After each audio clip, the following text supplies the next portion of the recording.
I want to talk a little bit about lockdown, because if I don't get to that, it'd be really cruel, because Stephen stayed really fucking late to talk to us. Here in Manchester, Greater Manchester, we are now in the throes of Tier 3 lockdown. Now, that means a whole raft of things that change regularly. To keep you're not allowed to go in. You're allowed to go in a gym, but you can't go in a pub unless the pub serves substantial food, which, to be honest, is the only place I'd ever go. Why would I want insubstantial food? But if they don't do this, it's mind-boggling. Now, there was a bit of a to-do when the government wanted to place Greater Manchester onto Tier 3 lockdowns.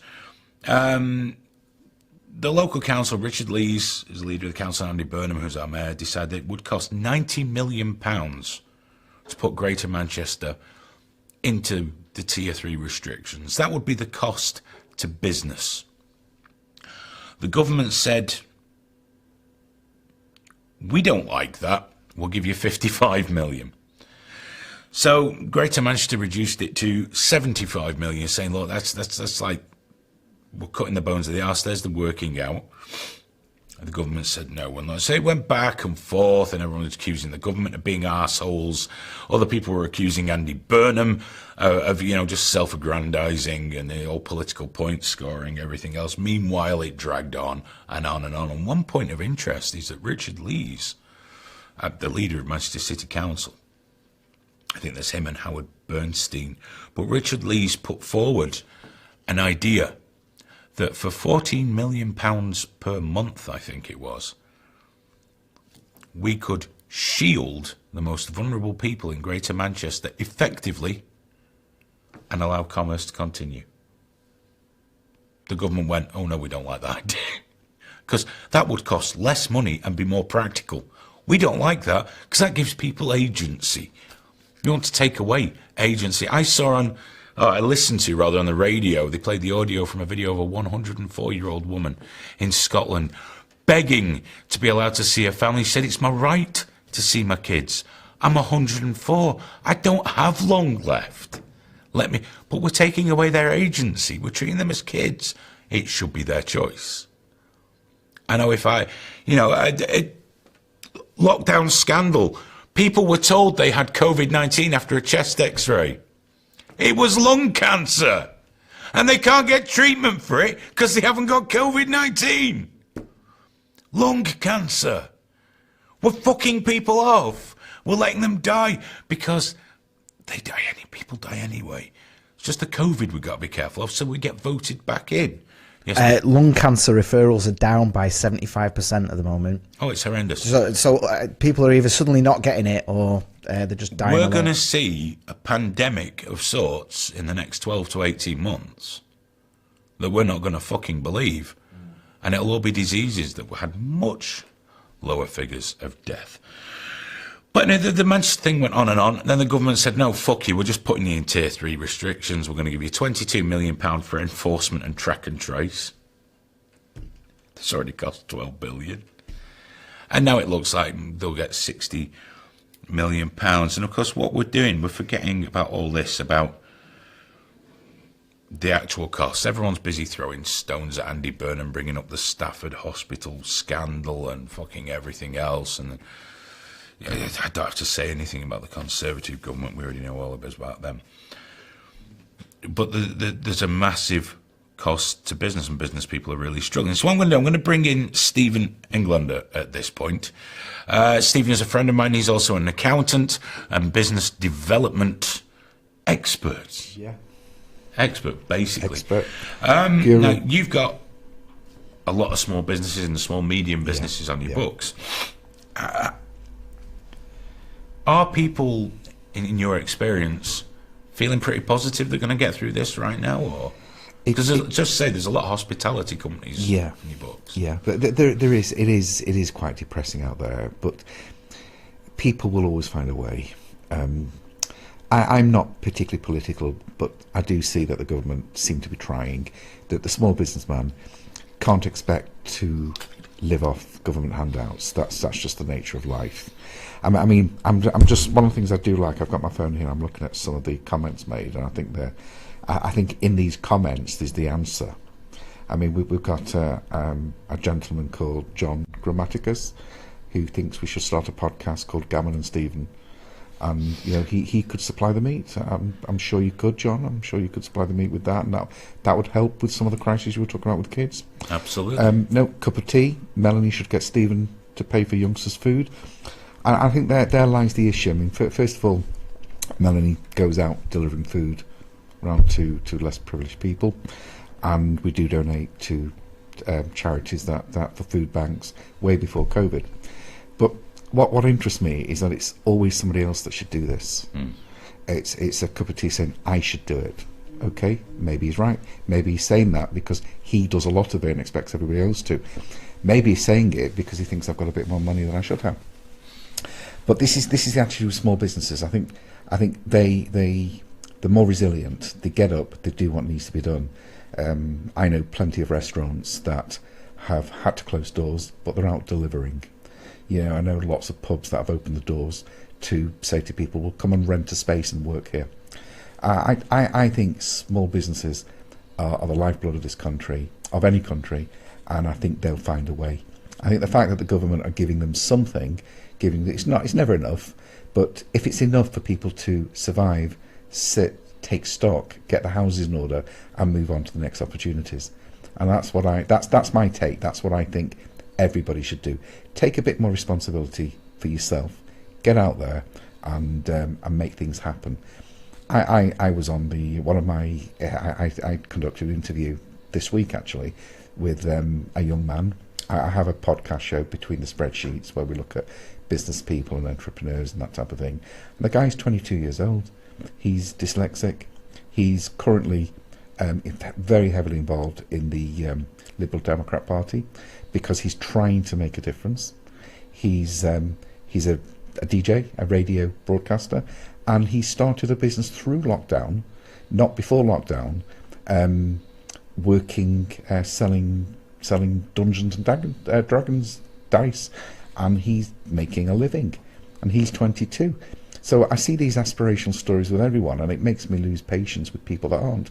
I know that there's people out there that can't start a business. I know there's people out there that struggle to make a living. But, we're talking about business people, and you could become a business person, and you get out there and hustle, and you will ride this out. And I think British people, people from anywhere in the world will find a way. And I love to see that. And in fact, my podcast shows are all about bringing that to people and trying to enable them to do that. If they pay me to do that, then that's great. If they don't, we'll still help. So stop moaning and get on with it. We get very enamoured with the negatives of all this. Yes. Because we can't help it. And I know we've spoken about what positives. See if anyone's saying anything horrible about me again. Never mind that. What positives can we take from it? And I think what we're seeing are, setting aside the ridiculous lockdowns and everything else, the changes that we're seeing in terms of the shift to online trading, to working from home, and different approaches to business, I think are ones we were going to see over the next decade or more anyway. They've just been accelerated. That's right. I've been talking about this for years. The internet's changed everything. People's mentalities have changed everything. It's great to get out and socialise, but we can socialise at Zoom for the time being, or software like that. We need to take responsibility for ourselves. A small business isn't a separate entity. A small business is you. A small business is people, and people are finding ways to make money. They're not institutions. They're not government funded. I'm not government funded. I'm actually not particularly politically aware. I'm not looking at macroeconomics and decisions government makes. I'm looking at how the corner shop or the local pub is going to survive through this and do the best they can. So I'm dealing with people. I'm not dealing with businesses. And I agree with everything Hayden says about charity. If we perhaps were more sort of focused on our communities and the people around us.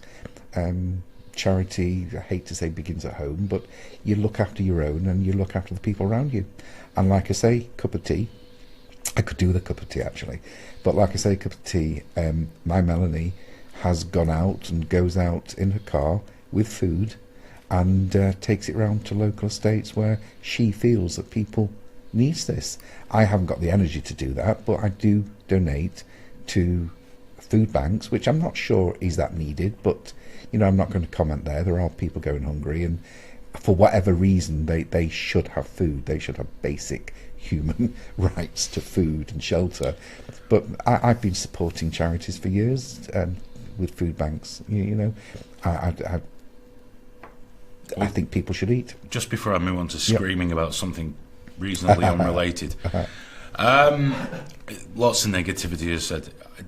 Positive. As someone who has a deep knowledge of business, yes, knows how business is going, understands economics, on a scale of 1 to 10, how fucked are we?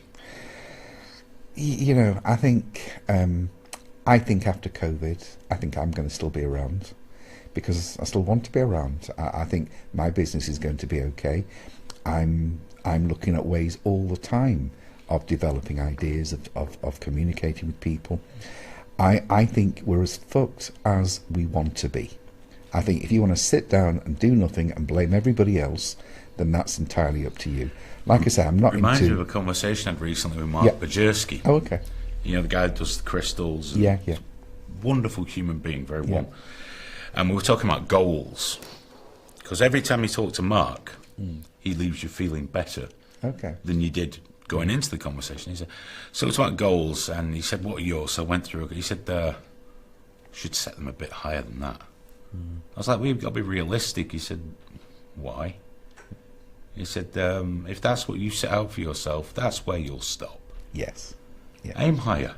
Set some on the way, but aim higher. And I just wanted some positivity out of this. Yeah, because I'm about to delve really deep into negativity. Well, there was problems like this before COVID.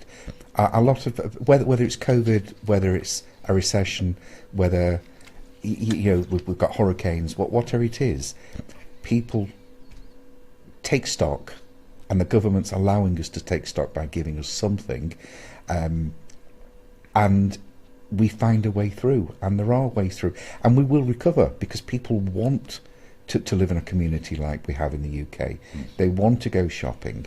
They want products, services. They want to be around other people, and I think when we do come out of this, I think maybe for a little while at least, people will appreciate being around other people, and appreciate that the bars do provide more of a service than just taking money off you so you can get drunk, and people that are not in business perhaps have less control over their lives, so maybe have to rely on the government grants and the new furlough and the new job support schemes. But at the end of the day, it will pass, and people will go back to normal. There are plenty of jobs out there. I've got clients that were running businesses turning over hundreds of thousands of pounds, maybe even a couple of £1 million, that now realise that things are on hold or reduced a lot, and what they're doing, they're going out delivering for Amazon. They're going out delivering Deliveroo. Plenty of people making do. There's always something if you take control, and it's not just about money, because it's very depressing not doing anything. Take control, do something, go and deliver for Deliveroo, go and work for Amazon, go and drive for UPS. There's lots of things. Yeah. Do whatever it takes. Do whatever it takes. But you'll feel better. People will feel better, and you won't be here making silly remarks and blaming the government. Well, no, I'll always blame the government. Oh yeah. But you have a right to, Hayden, because you're one of those people I believe shouldn't be sat around talking about, and Graham as well. And I said this before, that Graham in particular should be in the cabinet. I would vote for you, Graham. You've been in the closet for quite a while, to be fair. I appreciate that. No, absolutely right. Graham's incredibly passionate. Yeah. Well, now that the pubs are closed for a while, there'll be less political opinions going on. So, which always what are we going helps. to do? I really miss arguing in pubs about politics. Actually, Well, This is the what are we gonna nearest do? we can get. Yeah. This is the nearest we can get. When we used to do it on, usually after a podcast, we'd have an argument, wouldn't it? Yeah. Just before we move on, if you go on YouTube, it's Stephen Englander. You can see his streams. He's going to move to a Thursday, actually. Build a Better Business shows. There's none of that, like American bullshit with promises and making millions. It's just about being in business. If you do have a small business, and you want to know more about grants that are available, go and watch the video that he put out tonight. I believe you can get in touch and he give you a list of dozens of sheets of grants that you can go for and get some help But with. they only help businesses and charities. Yeah, well, go and check it out. Do check it out, and it's stephenenglander.co.uk. It's down in the description. Now, while we're still on lockdown and British politics, we are going to move on very soon to something else.